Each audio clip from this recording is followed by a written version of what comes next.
welcome to this tutorial about modeling BPMN, and today we look into a specific sector. Today we look at the healthcare sector. And what we mainly learn today is how we can start modeling a process from the description and how we can also model in different scopes. We will talk about the scopes later. Because I'm not an expert in healthcare, I'm actually joined by Dan Dentist, who is an expert. And my name is Nele Uhlemann. I'm a developer advocate here at Camunda. I know the horse is still not on my shoulder, but I'm working on it. So processes are everywhere, so it's not a surprise that we have processes in healthcare. What is actually new is that BPMN as a language is considered more and more often for the sector healthcare. And the OMG, that is the Object Management Group, who is responsible for the standard BPMN, also has a group that's called BPM plus Health. And this group investigates in the potential for combining BPMN in the healthcare sector. So what is the potential actually that is there if we start modeling BPMN processes in the healthcare sector? And there are quite a few. So one is the transparency about the processes. The other one also is that you are available of data, how that flows. And also, of course, BPMN is executable. There's a lot of potential for automation in the end. This group has released a study that's called Field Guide to Shareable Clinical Pathways. It's around 150 pages, and I will put a link here in the description. So if you have any free time and you are interested in this topic, I can recommend to read this guide. Looking at the healthcare, actually, it's not so different from other industries. So we have different stakeholders involved here as well. And that's normally the case if we look into other industries as well, that companies or organizations need to collaborate with different stakeholders.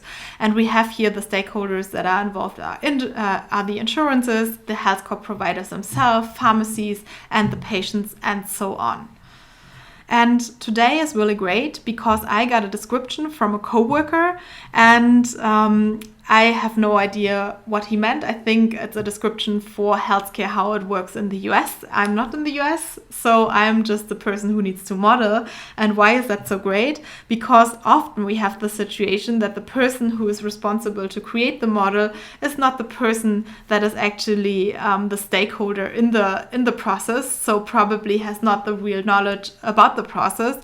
And what I would normally do now is I would probably conduct a workshop with the people involved in this process.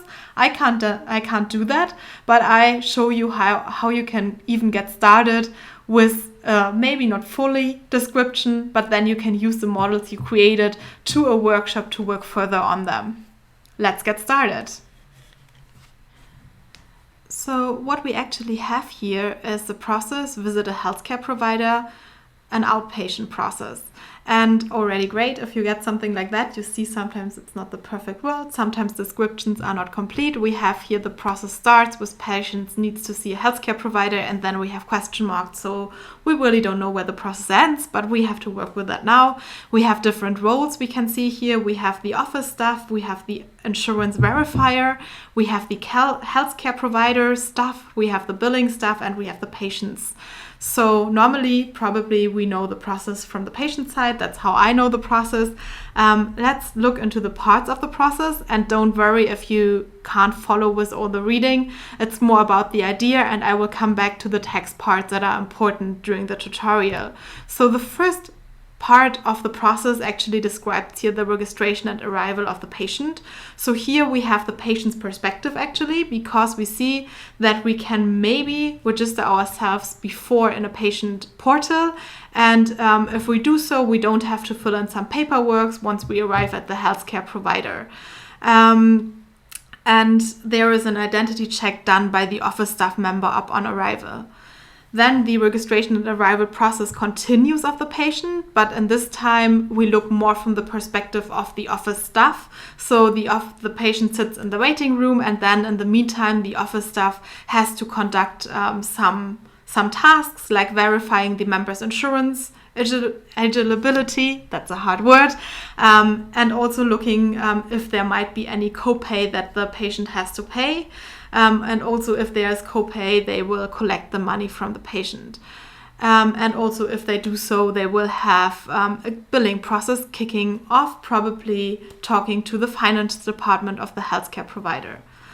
Then actually we have the medical treatment. That's when the patient goes to the doctor, and the doctor could then have different follow-ups for the patient, depending what the disease of the patient is actually. So there is a bunch of things the doctor could select from. And then it goes basically back to the front desk, because the front desk needs to make sure that some of the orders that the medical or that the doctor did, maybe they need pre-authorization from the insurance companies, so they need to wait for that. Also, they need to make sure that all the orders are distributed to the right places and maybe also to the patient. Okay, great. Let's look how an initial version of this process might look like, and maybe that's also something you have experienced in the past, how a model will look like if you read this description.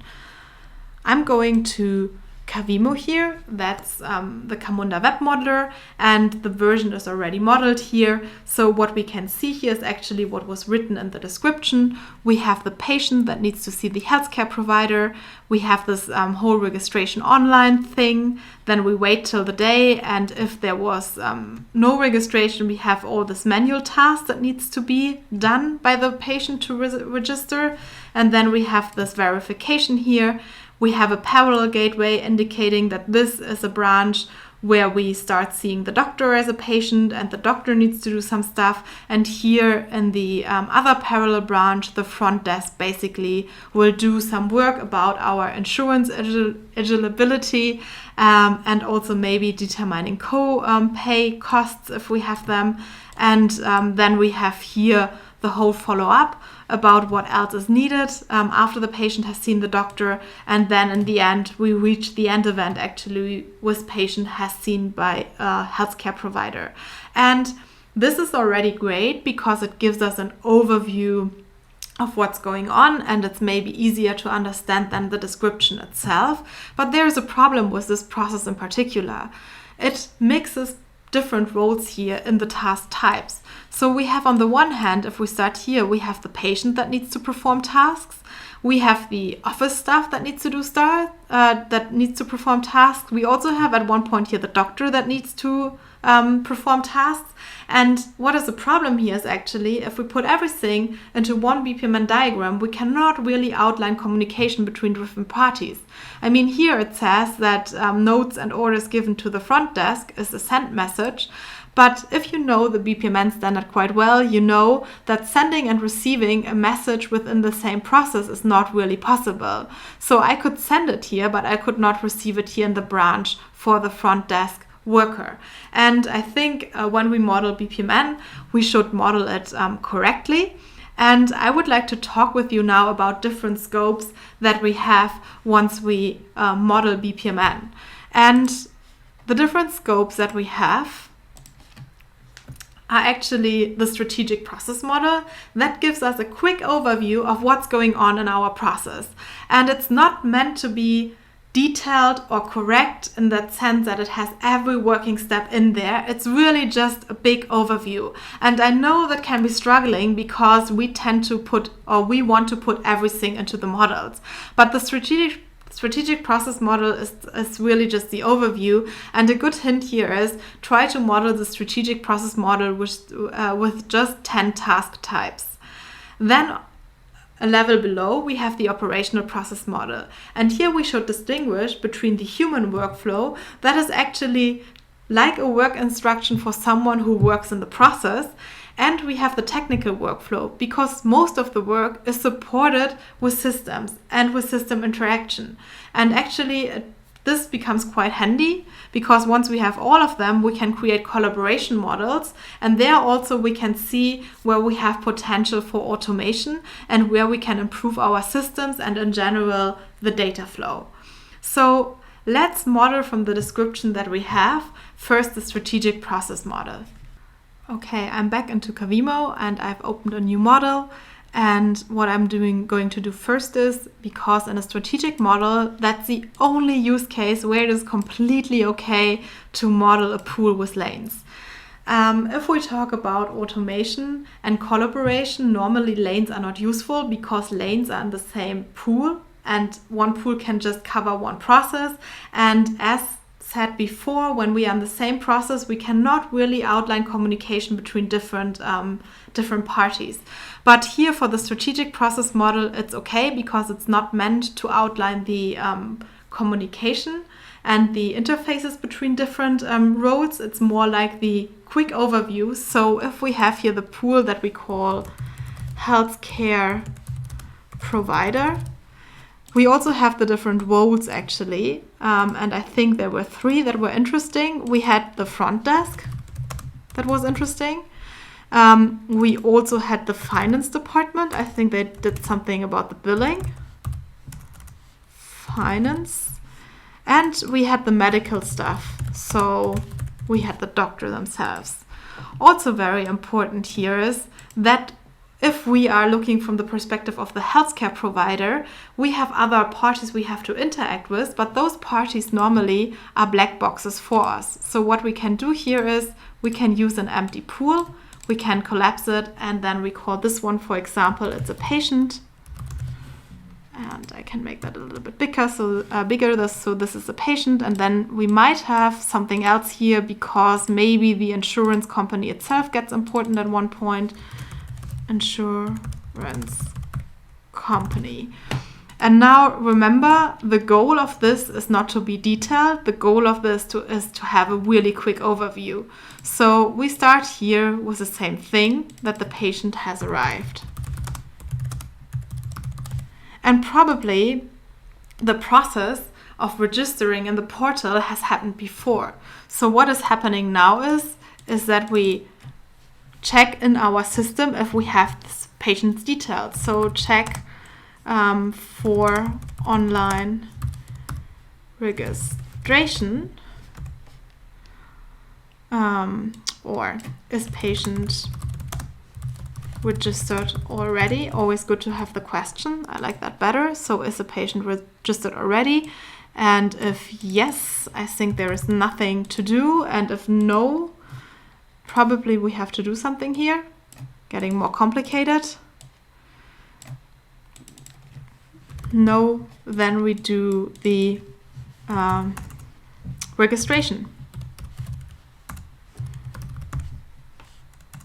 Or register the patient. And this is probably a communication between the front desk people and the patient, so we can outline this already here, but it's not as detailed with handing in forms, but we don't want to have these details here. And once a patient is then registered, I think the next thing that we had in line was actually identification check. Check identity. That's probably not right. Check ID for the patient, and also plus the insurance itself. And once the front desk has done this, actually, we have this parallel branch where the patient can already see the doctor. Call it C, or well, actually that's the medical stuff, so they perform the health check or perform the health care. And normally what they would do is probably, we all know how it is, you have an appointment, but normally it's not really the timer that is triggered here, because normally you have to wait. So normally it's more a condition that applies because the doctor needs to be free to see you. So it's more the case like, staff is free for the next patient.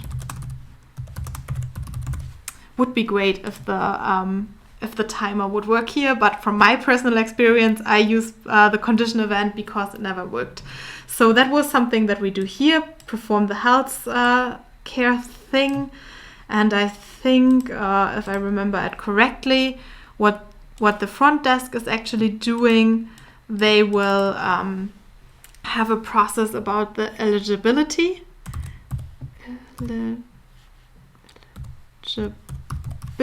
check or check eligibility. And also there was a process or a sub-process about co-payments, and that's actually when finance becomes important. So we could also have an XOR gateway here, asking actually co-payments needed.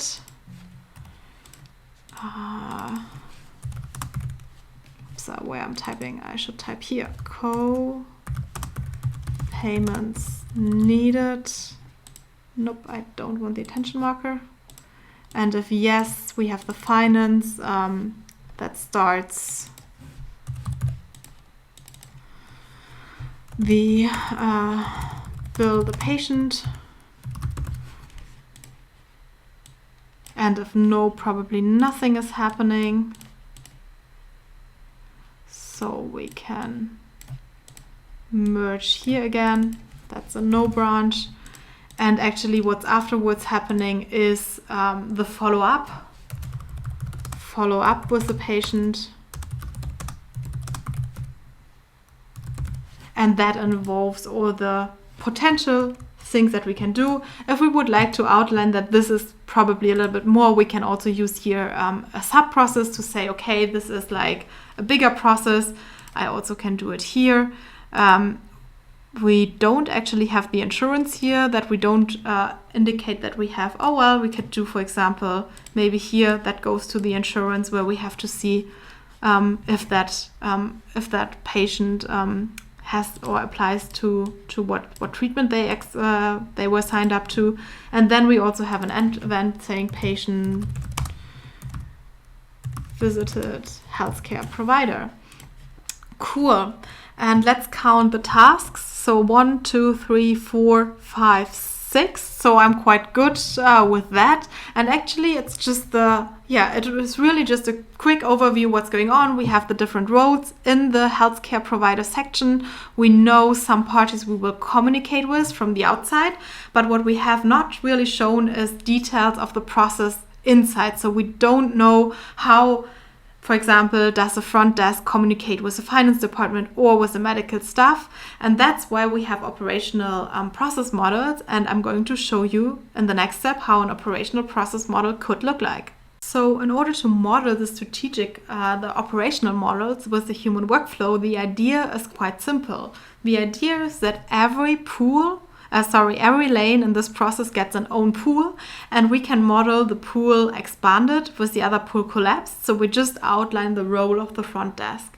And I've prepared here already something, because I thought maybe it's a little bit boring if I would go through all the different steps. But now what I have here is actually a process where I outline that we have here where the patient arrived, and then we have check for patient and system.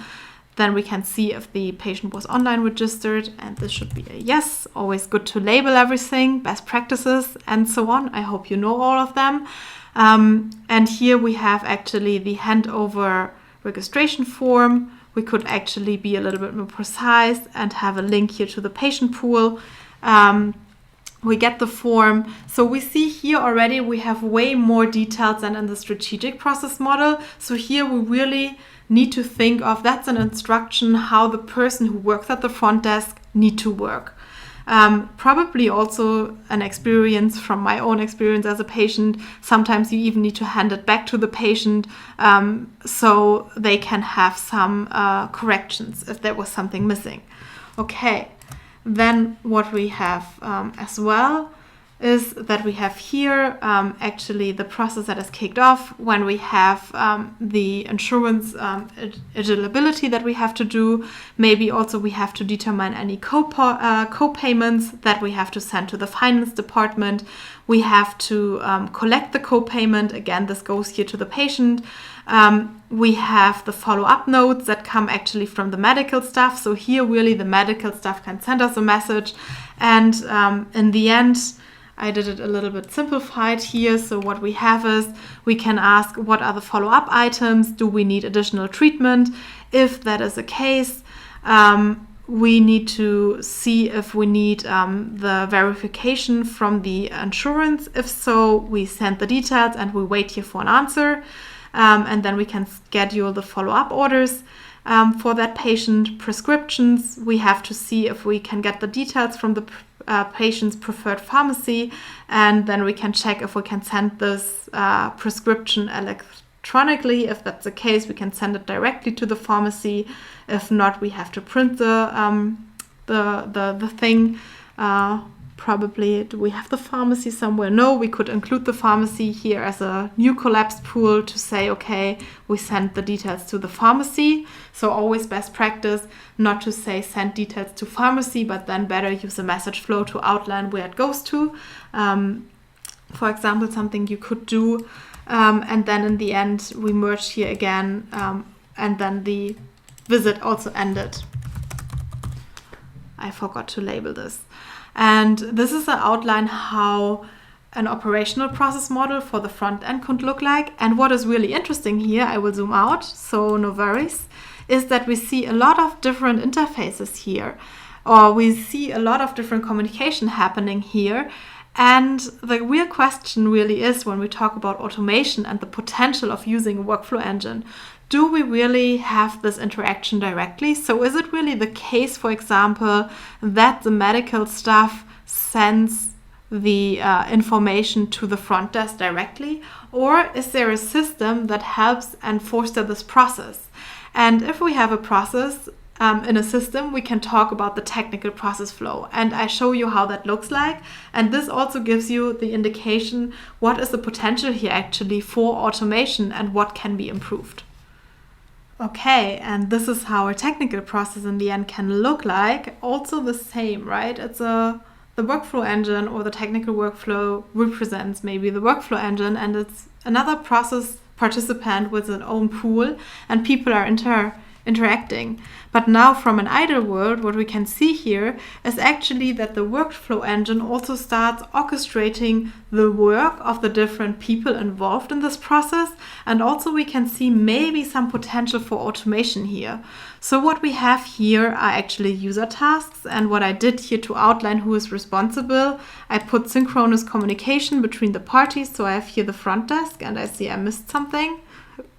So for upload, the information, and basically what that means is, if we have a system, there will be a task called upload information, and someone at the front desk will have a user interface where they see that they have to upload the information for the registration if the system has not the details from the patient yet.